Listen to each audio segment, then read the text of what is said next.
मुख्यमंत्री माझी लाडकी बहीण योजनेतून तब्बल 80 लाख महिला अपात्र ठरल्यामुळं विरोधकांनी सरकारला धारेवर धरलाय। यावर मुख्यमंत्री देवेंद्र फडणवीस यांनी पहिली प्रतिक्रिया दिली आहे। योजनेचे निकष न भरणं, ई-केवायसी प्रक्रिया पूर्ण न करणं आणि अर्जातील त्रुटींमुळे या महिला अपात्र ठरल्या असून त्यांचं 1500 रुपये बंद झाले आहेत। फडणवीस यांनी स्पष्ट केलं की राज्यातील एकाही पात्र महिलेला या योजनेतून वगळलेले नाही।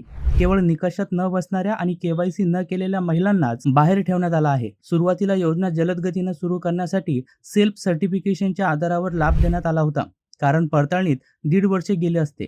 मात्र हा जनतेचा पैसा असून कॅग म्हणजे CAG ऑडिटमध्ये पडताळणीबाबत विचारणा होत असल्यानं केवायसी पडताळणी सुरू करण्यात आली आहे। यासाठी 8 महिने विंडो ओपन ठेवली होती। अलीकडच्या तपासणीत 4 ते 5 लाख लाभार्थ्यांकडे 4 चाकी गाड्या असल्याचं समोर आलंय, जे योजनेच्या निकषात बसत नाही। असं असलं तरी ज्या महिला पात्र आहेत पण त्यांना लाभ मिळालेला नाही, त्यांच्यासाठी सरकार पुन्हा एकदा केवायसी विंडो ओपन करण्यात तयार असल्याचं फडणवीस यांनी स्पष्ट केलंय।